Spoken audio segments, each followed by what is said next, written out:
Hello everyone, my name is Tammy Rowland and I'm with University of U and I'm here today to help you with all the crazy kids at home. I'm assuming that they've all gone nuts because they're getting tired and squirrely and they don't really know what to do with themselves, or they're on their way to being caged monkeys and they're going bananas. So, sorry, my writing and my Pictionary stuff is, I was never good at those things. So I will do my best to make sure that you get what it is that you need to get, and I will try and make this a little darker for you as we go along so that it makes it easier for you to see, but you can watch it more than once.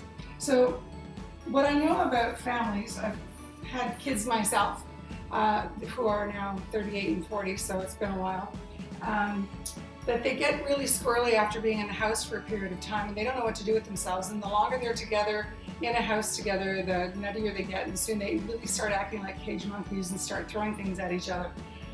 Monkeys throw really bad things at each other, so we won't even go there. But you need to come up with some things that will help people connect together a little bit better, and I'm sure a lot of you have come up with all kinds of ideas, and some of the stuff I'll say today you already know, and that's okay, no big deal. Oh, and sorry about the bruise. I was on day 4 of my self-isolation, I tripped over my dog and I have bruises in more areas you don't want to see. So we'll carry on with this stuff. To try and keep them from going completely nuts and bananas, the first thing you have to do is take care of yourself. And the best place to start is by connecting yourself is just take a bit of time right off, get yourself a journal, a book, paper, anything. And I want you to start off by drawing yourself a heart or writing love at the top of it. And what I want you to do is take the time to figure out who it is that you love, but put yourself at the top of the list first. Why do you love yourself? What is it that you like about yourself? What skills and things that are things that you've learned that you like about yourself? And on top of that, what kinds of things have you got within you that you're really proud of, that are part of your character, or that you've developed as part of who you are and who you are every day when you get up and get going, and in your life, who you take with you all of the time, everywhere that you go. So come up with a list of those things for yourself first, and then start writing a list of all the people that you love, even those crazed animals you've got in your house right now, and one of them might be your husband if he's working from home as well as you might be. So, and this is assuming I'm talking to the women, but I may be talking to the men, so maybe your wife is the one that's on the other side joining the children in these areas. So let's start off with creating a list for yourself. You want to have your family, your friends, any of the relatives that you just love and are important to you. Maybe the people who service you as well, the postman, the guy at the depanneur that always is there with your newspaper, or the jug of milk that you need all the time. You see him all the time and you really appreciate those things about him. And what it is, you know, once you've created that list, and you'll be surprised at how many people are important to you in some way. Maybe you don't fully love them, but you love who they are and you like who they are as well. So on the side of that, take some time to write what it is about them that you like, and you know, that you would miss if those people weren't in your life. That's really important to kind of really connect to who you are on the inside, and to bring all of those things up to the surface, especially if you've been around a lot of caged animals. Also, you know, when you're thinking about a partner or a spouse, maybe what it is that you fell in love with. You know, maybe today you're not exactly seeing eye to eye on things, especially with so much going on, but you know, go back and really look at those things that impacted you and make you feel really good about who you are and who they are and why you're together, and what it is about your family that's really important to you, and jot all of those things down as well. And take the time to, you know, create some fun things for you and your spouse as well, just so that you reconnect maybe after the kids are in bed, and you just really just relax, the two of you, and take a deep breath. And breathing will be something we'll come back into later on, but you do really need to breathe beyond the subconscious type that just keeps you breathing so you don't die, but the really deep breaths that you're going to need to do to sustain yourself over the next while from what it's looking like. So that's the first thing that I want you to write into your journal or into your book. The next thing is around gratitude, and I'm sure you can't see this. This is a face about things that make you feel really grateful, the angels in your life, but the things that make you feel like you're blessed, you're thankful, that you appreciate these things that are in your life. And it may be things, but it also may be people. And if it is people, you can certainly add them back to this list, or you can add them on this list. It really makes, there's no rules. There's no rules at all. So I want you just to take the time to pull this all together for yourself.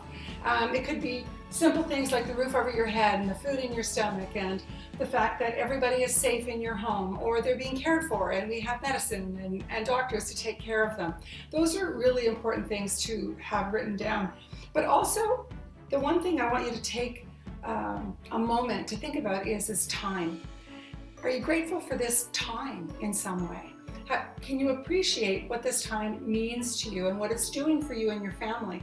Maybe for you individually, it's allowing you to rest a little bit more. You're not in the hubbub and the hustle of driving back and forth anywhere. You're able to just stay home and relax. Even if you get to go to work, maybe you don't have to get up 2 hours ahead of time anymore. You don't have to get anybody off to school. You don't have to do all of those things right in this very moment. So you're kind of unplugged and rested in some way that you wouldn't normally be, even if you have to get up and go and lock yourself in a room to work for a period of time. So that will be one of the things that I want you to think about when it comes to the time. But what's the value of time to you right now? Is it different than it used to be? Are there any opportunities that time can create for you at this particular moment? Just got myself a couple of notes here I don't want to forget. One of the main things that I've found that I've taken more time over the years, but certainly a lot more time since I've been self-isolating in the last week, although I've had many reasons to take care of myself a little bit more since I've been home, as I was away in an international country. So there was a little gastro, a little migraine this morning, a little bit of, anyway, I'm well and I'm good, but I'm still hiding in my house for another week anyway. But to connect to yourself, what is it about you that you need to take care of at this moment? Do you need to take care of your body? Do you need to take care of your mind? Are you putting really good thoughts in? Things in to create really positive and good, healthy thoughts for yourself. Because what you believe and what you think, all of those end up in your behavior. So the more joyous you are, the more happy, the more grateful you are, the more appreciative you are, the better your thoughts are going to be, and the more patience you'll have, the more you'll be able to react in a really positive way. But connect to yourself, connect to your spirit, connect to your highest self, connect to the universal energy and spirit that's out there. Do whatever all of those things are that you need to do to be solid and grounded and feel really good about yourself, which could mean taking time to meditate, taking time to do your exercise or yoga, things like that. And you can always, use those things when it comes to doing it with a family. Maybe they need to learn those things as well, those skills. And breathing, as I mentioned a few minutes ago, breathing is part of our life, and it's part of our body's life. And I mean, not our spirit so much, but our body needs breath. And when we're anxious or not feeling particularly joyous and energetic, we breathe very shallowly. So we're not getting a lot of oxygen into our blood, and we don't have the energy to do everything. So whenever you notice you feel just a little bit overwhelmed, a little tired, a little not yourself, just stop for a moment and take a few deep breaths. And I mean, count 4 breaths, or the count of 4 in, hold for 4, and let it go for 4. I do that about 4 or 5 times, 10 times if that's what it's needed, to just get enough oxygen in, and until your shoulders drop. Because at the beginning, you're going to be doing it with your shoulders up there, and it's not going to serve you very well. So it's really important for you to take the time to breathe, hold, and then let it go. And you might not be able to hold it for 4 the first 2 or 3 times. So if that's the case, build up to that until you can.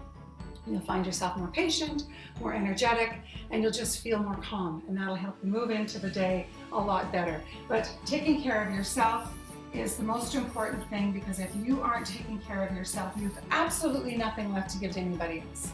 And all of those other little angels that you've got going on in your house and in your life, the people that you love with all of your heart on a good day.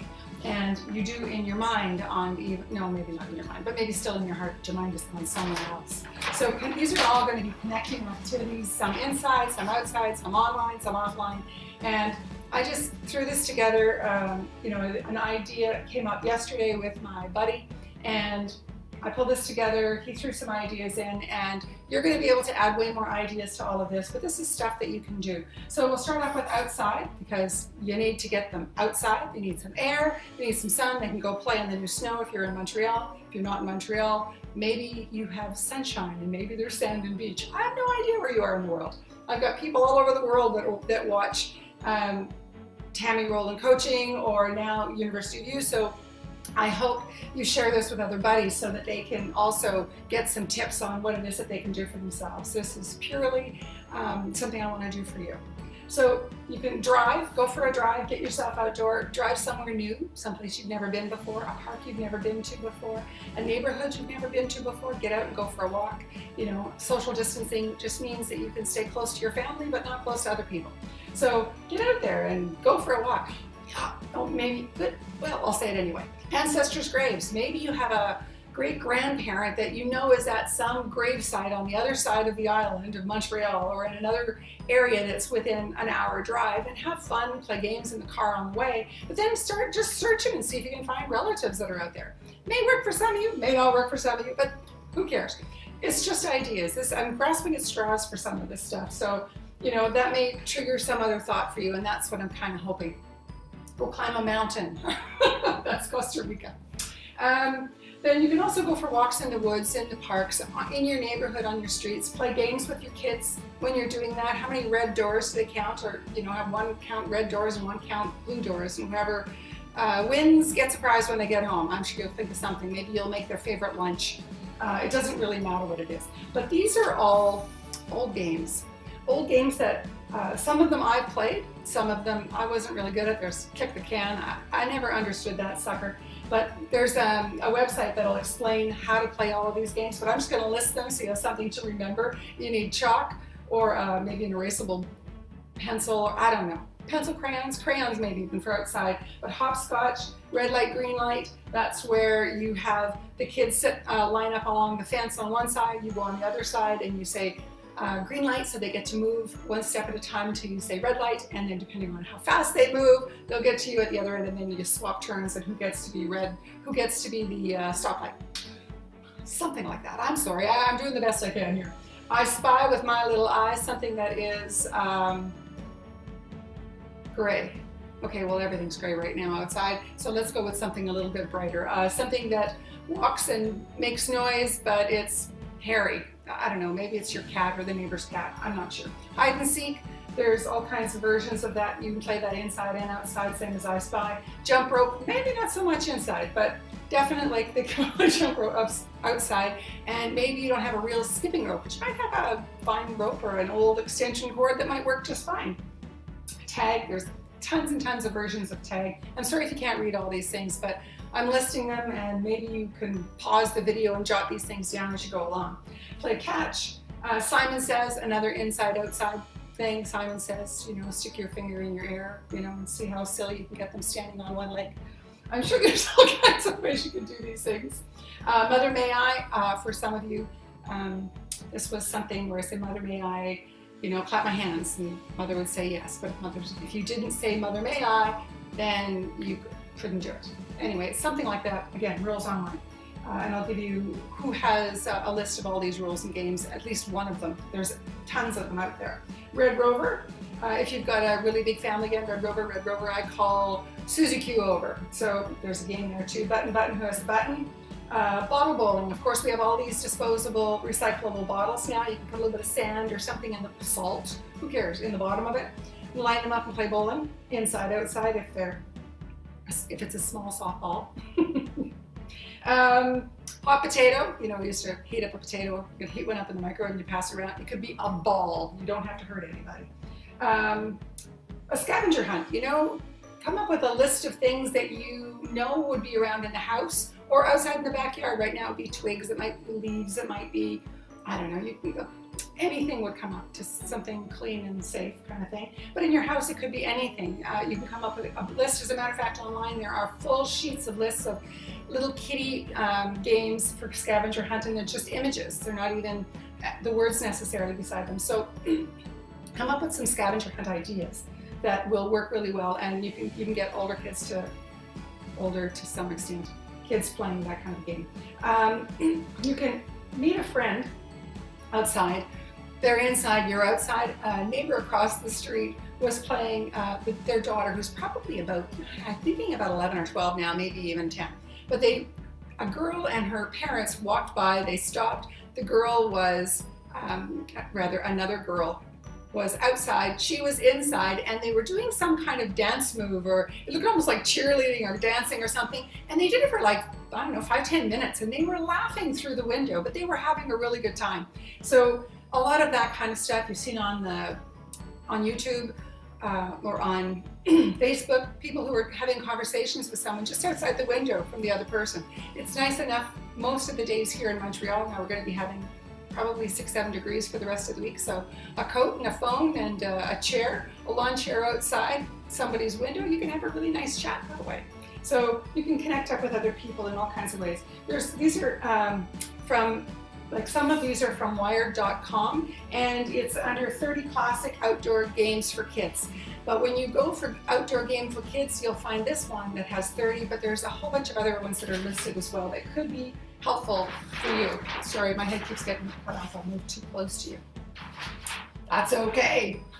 You don't need to see my gray hair and my hair that needs a haircut like everybody else's. But as you can see, I don't need to dye my hair because I surrendered a very long time ago and I never dyed it all. Well, I never dyed my hair at all. Okay, inside offline, because there's inside online as well.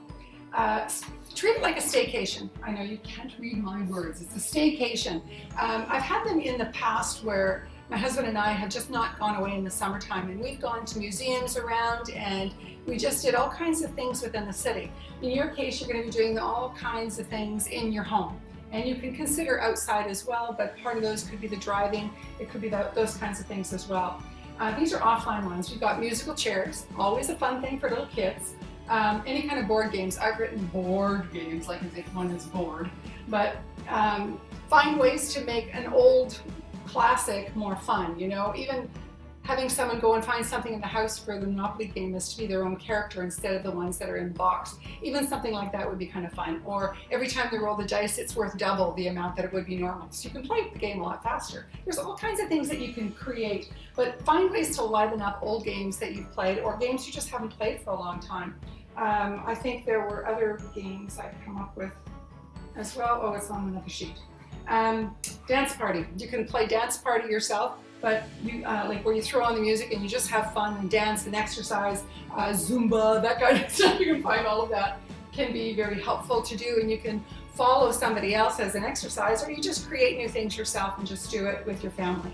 There's also things like picture albums, going through the kids when they're younger and showing them all these pictures, or when you and your spouse were young and growing up as well. Those are kind of fun things to go through. Past holidays are another thing, that going through pictures that you can talk about things that you had fun with, and ask the kids other things, you know, ask the kids what they enjoyed about that holiday, what's their favorite part, what do they remember about it, all those kinds of things. And worst comes to worst, you can always take the time and organize those things, because, you know, if you haven't printed some, maybe send them off to be printed so that when time changes, you'll be able to finally have an album of photos in the house instead of it all being on the computer. Not a big deal if it is, though. That's where most of mine are. Actually, I've got a huge box of them downstairs. Stay away from the news.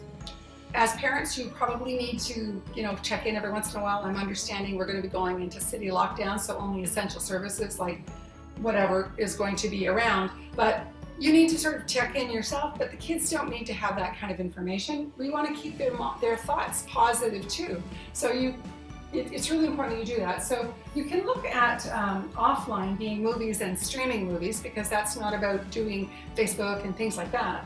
So that would be a really positive thing, but you want to look at things that might be specifically more interesting, that they can discover things, either about how they feel about stuff, what they think about things. There's all kinds of movies out there that are very interesting, and they might be documentaries, or they might actually be stories that have some kind of real meaning inside of them. In Canada, we have the National Film Board, and they have a whole bunch of shorts that are free for anybody to watch, and of course anybody online, you might be able to find them as well. Your country may also do these kinds of things, but these shorts are often, they're fun, they're interesting, they're educational, they can be all kinds of things. They might be just new ways of using video. the stop-start things. There's using oils and creating different anyway, I don't really know very much about it, but I've watched all kinds of them and they're so fascinating and fun to do. So take some time to do that. Any documentaries, if your kids are interested in dinosaurs, look for documentaries on dinosaurs. If they're interested in puppies, look for documentaries on dogs and how smart they are and how strong their noses are, things like that. The older kids, if one tends to be more into, you know, things that are very goth and black, start looking at things that, you know, what is it in our history that really drew that kind of thing to people, and see what makes them tick, and just find some interesting things that would be good for them as well. Any movie that you watch, you can also say, you know, turn off the sound. A friend was talking about that, that he read that summer. Turn off the sound, make them read the subtitles so that they'll be reading at least at the same time instead of just sort of glazing over. Foreign movies are great for that as well, where you want to have the volume on so you can hear the language if they're trying to learn more Spanish, or if they're just at the beginning of French. Cartoons that are in French are great for kids to really pick up more of it, but you can put subtitles on so there is that possibility of them knowing what the words are supposed to be. So that's a really nice way of doing it. We watch a lot of foreign films, and I need all of the subtitles, and my husband just wants to know if they're correct, if they're Spanish or French. He checks them all out, but he's really trying to learn more languages himself. I stick to English, as you can see. Even that might be a challenge at times. Ask what they liked about what it is that they watched. It doesn't matter what it is that you're watching, whether even it's just a fun movie. What is it that they liked about it? What is it that they maybe learned about in that movie? Did they know, was there things that they knew or that they didn't know that now they know about? If it was something to do with interesting facts, what was it that they'd like more information about? Is it possible to, you know, then start searching for things that will help develop that knowledge or that interest into something else? What else do I have here? Back to exercise again. You know, we were talking about Zumba a few minutes ago. There's also yoga, which is very good and centering for everybody in the family. So again, you can get some basic yoga steps or poses, because I'm not really good at yoga. I do other things. There's also meditation. You know, if you're not very good at meditation yet, it's okay for everybody to take a moment or two and actually listen to a guided meditation, something that might be kind of interesting, fun, but start with really short ones. Start with like a 5-minute one if you've not done this before, and certainly start with a 5-minute one with your children to see what they're like. I've seen many videos on the internet that talk about how they brought yoga and meditation into a lot of schools, and in those schools there's no bullying, there's no discourse with any children. Everybody has a really good way of coming back to center and managing their emotions in a much better way. So it's very interesting to do. When it comes to exercising, even with older kids too, do contests. How long can you hold a plank? How many sit-ups or push-ups can you do? Who can do the most? That kind of stuff. So that allows for a little bit more physical exercise in all of this. Memory games are also really good for young children, but also, what do you remember about something you just saw? See if you can remember a particular line in a movie that you watched just recently. And Secret Santa, you know, create a Christmas. Put up a little mini tree and everybody go find something you can wrap up and stick it under the tree and play Secret Santa like you would at Christmas time. And you might find that you just have a blast. Put on Christmas music in the background. I don't know. Again, I'm just grabbing at whatever kind of comes to my mind. Redo one of your kids' rooms or each of your children's rooms. It might just mean moving the furniture and going through old clothes that they don't need or they don't fit anymore. If you have some paint and they want to paint a wall, paint a wall, you know? Like, I don't know what you are willing to do. You know, maybe you can just change a curtain in their rooms or swap kids' rooms into another room. The older ones can sleep in a younger children's room and the other way around, and see what it's like to sleep in a place that isn't normal or isn't your normal space to be in. So it's just another idea. I'm an idea person. They're not all good. Just ideas. Online. I think this is my last page. Just check. Yep, online. Aren't you lucky? I'm almost over. Almost done. Online. Major thing, limit the time. You do not want your kids, actually even you, to spend too much time looking at things that are just constantly shifting and changing. You need stability, and you need to feel secure, and you need to feel strong, and those things come from being unplugged. Being unplugged as much as possible. You cannot control how those little angels, imps, think. That actually looks more like an alien. I'm really sorry. Maybe your children are aliens right now. I don't know. But you can't control what they think, but you can help them focus on keeping their thoughts into a positive, healthy direction. So from there, I would say that, you know, the more you can answer questions in the most simplest form, but always telling them not to worry, everybody's okay, and all is going to be fine. This is just a moment in history. So move on from there. There are tons of things online that are so much fun, and you want to be looking for things that are just really interesting and fun and that kind of stuff. I tripped over something yesterday, and it was Patrick Stewart from Star Trek, and he is reading a sonnet a day from Shakespeare online. So it's a really interesting thing to be able to do, especially with older kids who are, you know, in English and language arts, and that need to discern what do these things really mean to them. So once you listen to a sonnet, find out, what do they think about it? What did they take away from it? What did they think it meant? What was the value of it for them? And, you know, maybe then you add your perspective on what you think it means. I wasn't a really great Shakespeare kind of person, and my husband and I, if we talk about these things, he has a much deeper knowledge of what this stuff means than me. I've got this very kind of super surface area when it comes to that kind of stuff. But I found it really interesting to listen to somebody reading those things. He's someone he does a lot of theater and a lot of plays, so when he reads it with heart, so it's very good. There's also dance party online, concerts online, all through Instagram. There's a guy called D Nice, and he does hashtag club quarantine dance parties online all the time. So, but there's lots of people that do these kinds of things. Those are just a couple that I know about. And that makes a big difference when you have some different kind of entertainment that you can get. And which brings me, before I come back to this stuff, is there's museums online where you can actually take museum tours online all over the world.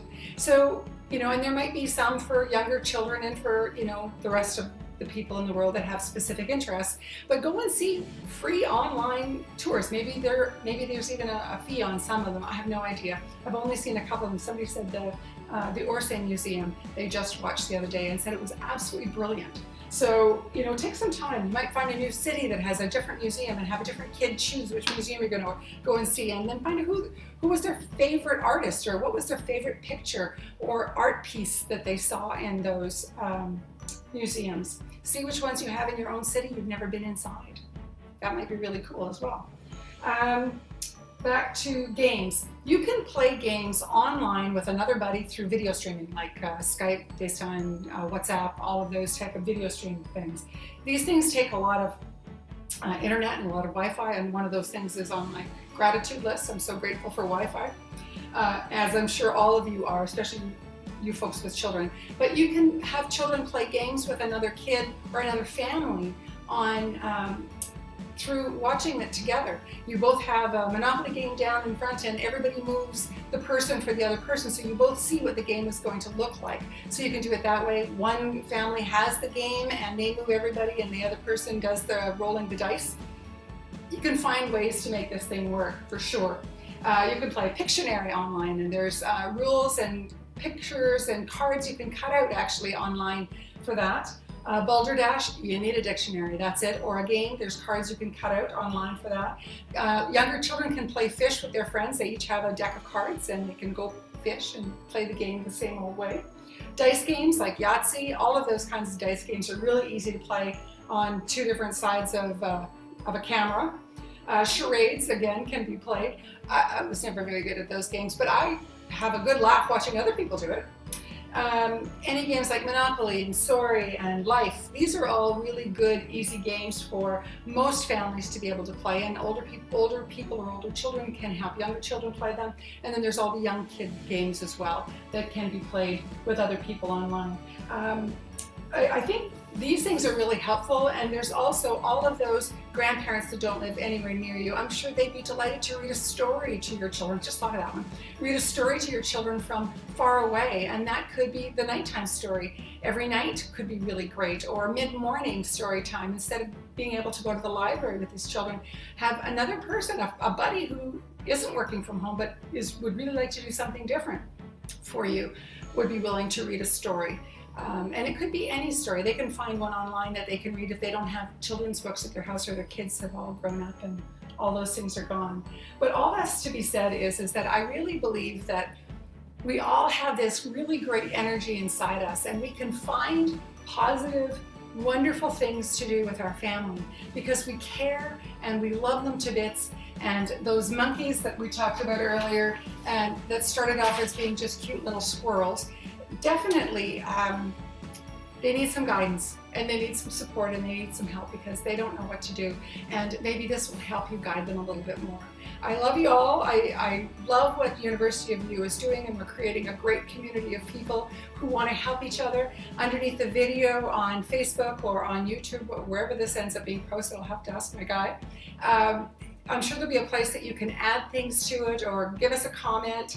I'd love to hear from you. I'd love to hear what you think about what I've given you, whether it's been helpful or not, or if there was at least a couple of ideas that were useful to you, even just one thing that you took away from this that was really helpful to you. I hope you have a wonderful day, and I hope this really is short-lived, this kind of time that we have in this moment, but no matter how long it ends up being, you're not alone. We're all in this together, and with love and persistence and appreciation of what we have and who we are and who we know, who's in our life, we can find this to be a really good opportunity to spend time with people we love and maybe reboot some of the ways we have acted and been in the past and what's important to us in the past, and actually line it up a lot better with who it is we are and what it is that we want to do in our life, and how we want to be the model for our children in challenging times. So again, I appreciate you taking the time to watch the video. I hope all is well with you, and if there's anything that might be helpful to the community, please don't hesitate to jot it all down. Thanks for watching. Bye now.